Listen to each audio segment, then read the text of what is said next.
I hereby call to order the 33rd annual meeting of the Local Government Insurance Trust.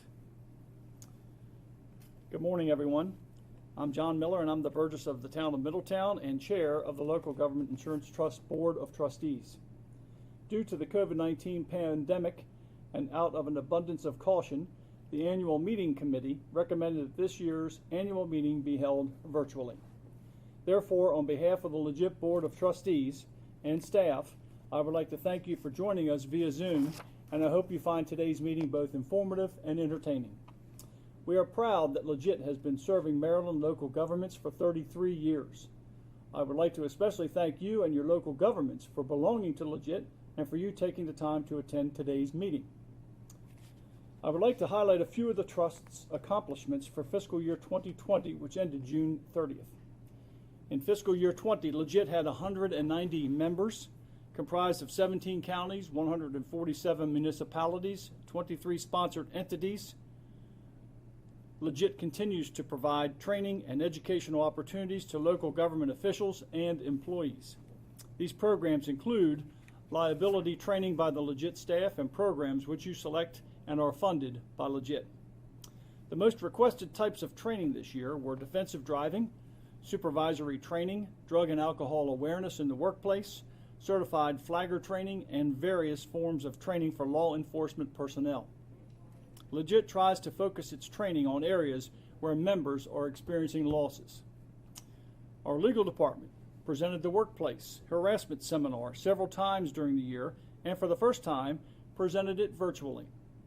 They also published several articles on changes in both state and federal employment and law enforcement case law. The employment hotline received 226 inquiries. Even though in-person training ended in mid-March 2020 due to COVID-19, LGIT held 45 training opportunities which were attended by 1,147 local government employees and officials for the fiscal year. LGIT also provided the online campus for risk management training, including a wide variety of courses for our law enforcement personnel, of which 39 of these courses are accredited through the Maryland Corrections and Police Training Commission. Additionally, 589 online courses were taken through the HR compliance portal. Overall, a total of 2,731 online courses were completed by LGIT members' employees. LGIT provides members with many topic-specific publications, such as the Roll Call Reporter, Commander's Log, the LGIT Leader, Seasonal Alerts, and more. In fiscal year 20, the Trust continued its outreach to organizations and groups representing and or affiliated with the Trust members. These groups include the Maryland Sheriff's Association, the Maryland Police and Correctional Training Commission, Maryland Police Chiefs Association, the Maryland Government Finance Officers Association, the Maryland chapter of the Public Risk Insurance Management Association, the National League of Cities Risk Information Sharing Consortium, the Association of Government Risk Pools, the National Association of Counties, and of course, our own MACO and MML. In addition, the Trust continued its $40,000 sponsorship of the Academy for Excellence in Local Governance. This is to assist in educating Maryland's elected and appointed local government officials. Trust staff made approximately 350 member visits to provide risk services and introduce new products to our members. In fiscal year 20, we quoted and added new coverages for several of our current members. Let's talk a little bit about training grants. The Board of Trustees continued the Risk Management Training Grant Program with an appropriation of $100,000 for members with approved requests for training and $75,000 for law enforcement body cameras for members with law enforcement liability coverage. The body camera grant was available to members as a 50% matching grant up to $5,000 per agency for law enforcement to purchase body cameras and or related equipment. Our Loss Control Credit Program. The Board of Trustees elected in fiscal year 2009 to create the Loss Control Credit Program. The intent was to reward those members who engaged in exceptional loss control activities, funding of $300,000 was allocated in fiscal year 20. Members which scored 90% or higher in the loss control survey received a credit of approximately 3.5% of their primary liability premium. From a financial standpoint, members' equity increased by approximately $3.2 million due to good investment and performance better than expected claims performance and newer administration costs due to the COVID-19 pandemic.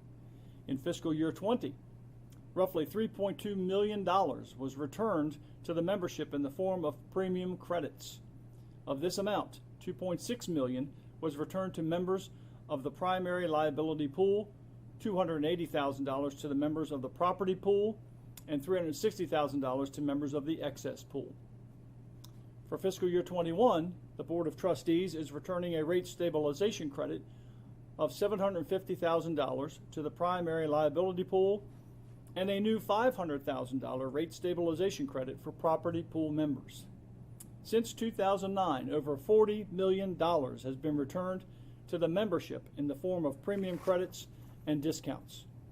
Overall, the Trust continues to maintain a very healthy reserve and is in excellent financial condition, with over $52 million in members' equity and over $73 million in total assets. The Comprehensive Annual Financial Report, or CAFR, will be available next week on the website, www.legit.org. The CAFR includes the transmittal letter and management's discussion and analysis, which provides details regarding the financial operations of the Trust. The annual audit went very well, largely due to the quality and stability of our staff in our finance department and the work of our finance audit committee. Additionally, the Trust received for the 19th consecutive year the Certificate of Achievement for Excellence in Financial Reporting by the Government Finance Officers Association for our fiscal year 19 CAFR. I extend my sincere appreciation to all members for your support, input, and ideas, which continue to make the Trust what it is today. I also want to express my gratitude to the many local government officials and volunteers who serve on the Trust's committees. Thank you. Let's take a moment to recognize our members celebrating anniversaries this year. Please note in your program the list of members' anniversaries and their anniversaries.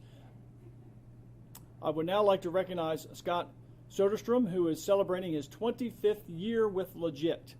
His longevity qualifies Scott for the John G. Stutz Award. This award is an acknowledgement by the National League of Cities of individuals who have served 25 years on the staff of a state municipal league, State League Risk Pool, or NLC. The award is named in honor of John G. Stutz, who convened representatives of 10 state municipal leagues, in 1924 for the first meeting of what was later to become the National League of Cities. This award has been given each year since 1981 to recognize the contributions of longtime league staff members.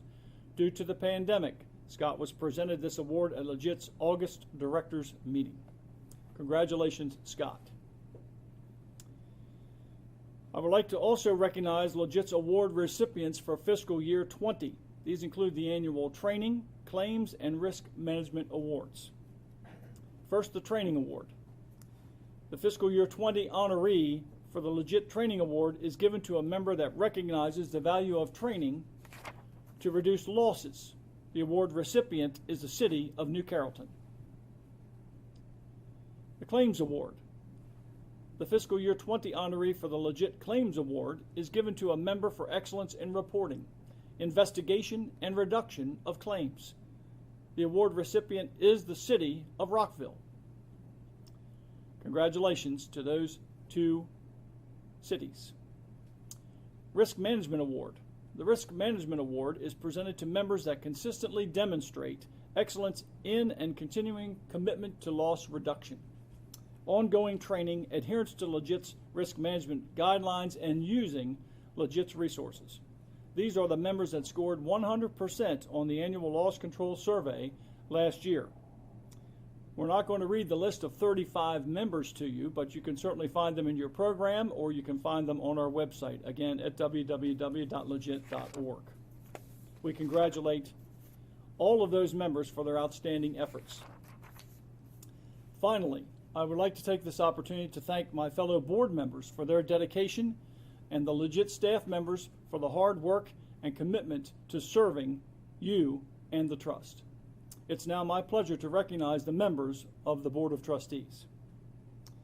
Ted Zaleski, Carroll County Director of Management and Budget. He is the Vice Chair of the Board and Chair of the Finance and Audit Committee. Dr. Abigail McNinch, Mayor, Town of Denton, Board Secretary and Chair of the Claims Committee. Shelley Heller is County Administrator of Kent County, Vice Chair of the Finance Committee and Chair of the Annual Meeting Committee. Tracy Gant is Mayor, Town of Edmonston and Chair of the Nominating Committee. John O'Connor is Commissioner, St. Mary's County and Chair of the Risk Management Committee. Dr. Alan McCarthy, County Executive of Cecil County. Eric Jackson, Treasurer, Charles County. Emily Keller, Council Member, City of Hagerstown. Scott Hancock, Executive Director of MML, and Michael Sanderson, Executive Director of MACO. Let's talk a minute about LGIT Health. I am very pleased to inform you that fiscal year 20 was one of the most successful years for LGIT Health. 20 of the program's 24 member entities received claimed refunds ranging from $17,000 to $1 million, totaling over $5 million. Our partners, Benecon and Cigna, have done a great job of managing this program, which now covers approximately 1,300 lives. I also would like to announce that as of July 1st of this year, new members of LGIT Health may choose another provider, either Cigna or Kaiser Permanente, for their health care. I would also like to announce that PSA Financial is now LGIT Health's marketing partner, in addition to Benecon, our program administrator. If your entity is interested in having unused claim funds returned, I urge you to take a look at LGIT Health. For more information regarding LGIT Health's various offerings, I suggest you tune into the LGIT Health presentation at 11:15 this morning or by contacting Michelle Keplinger. Committee reports. I will now give a brief summary of the fiscal year 20 committee reports. Full committee reports will be available on the LGIT website next week. Claims Committee. The Claims Committee meets twice a year and is responsible for reviewing the status of claims, both litigated and non-litigated, with expense and/or loss reserves of $100,000 and above. On November 13, 2019, the Claims Committee met and reviewed the status of 14 claims. The committee's April 22, 2020 meeting was postponed due to the pandemic. Finance Committee. Finance Audit Committee's primary responsibility is to provide oversight of LGIT's investment portfolio, annual financial audit, and review the Comprehensive Annual Financial Report, or CAFR. During the past year, the committee met 4 times to review investment holdings and activities to ensure that they are consistent with the investment policy. The committee also evaluated investment returns, investment strategies, and individual manager performance by comparing them to policy benchmarks and peer groups.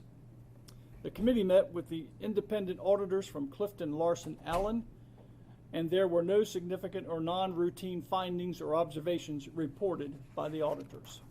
The committee recommended to the Board of Trustees that it accept the Comprehensive Annual Financial Report, which includes the combined financial statements as of June 30th, 2020 and 2019. Risk Management. The Risk Management Committee is responsible for the review and approval of technical loss control guidelines. It advises the Underwriting Committee when a member deviates from those guidelines. The committee also reviews LGIT's claim history to analyze loss control needs. In addition, the committee oversees the administration of the Loss Control Training Grant Program and the Law Enforcement Body Grant Program. The committee awarded 20 training grants totaling $34,000 and 9 body camera grants totaling over $41,000. The annual $5,000 Law Enforcement Memorial Training Grant was awarded to the town of Oakland at the committee's January meeting. Underwriting Committee. The Underwriting Committee is responsible for reviewing suggested coverage changes member rates, and actuarial reports.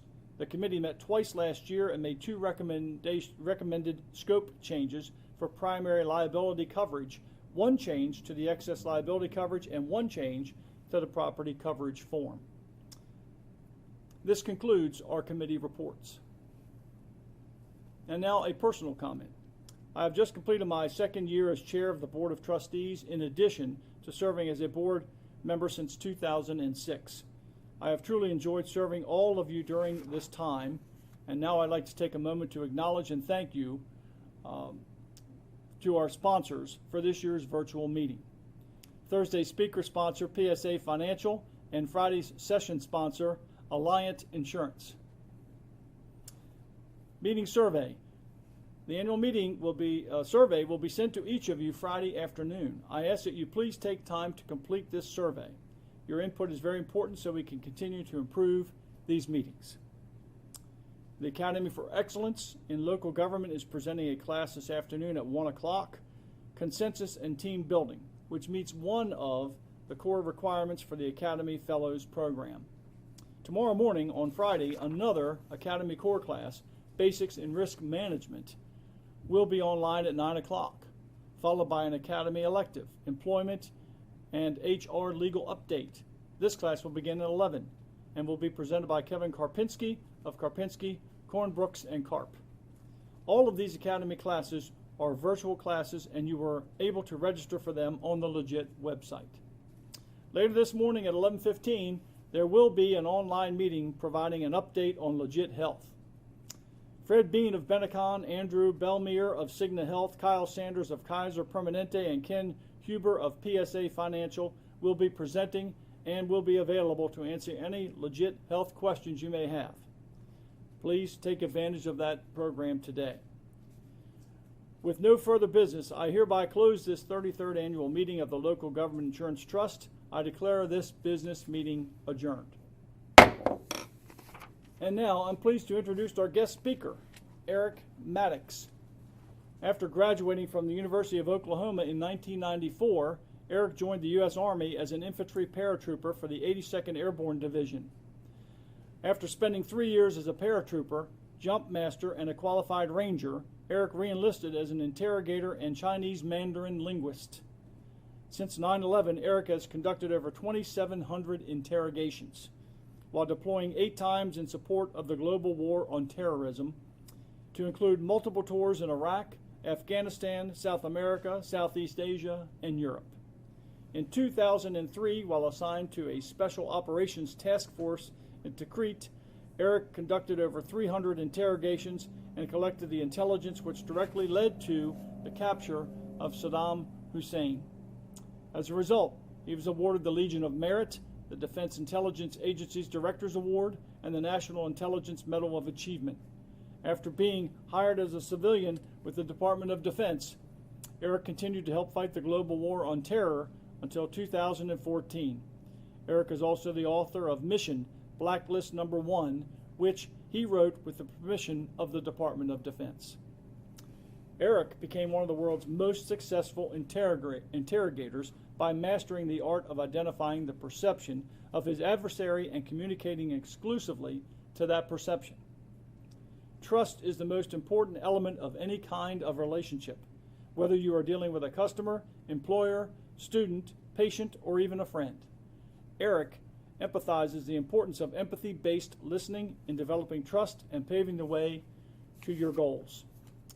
He will illustrate how empathy-based listening can help you improve your performance and reach these goals. I hope you will sign on to Eric's engaging and informative presentation at 9:30 this morning. Thank you all for your attendance today, and I look forward to seeing you in person next year. Stay well and take care.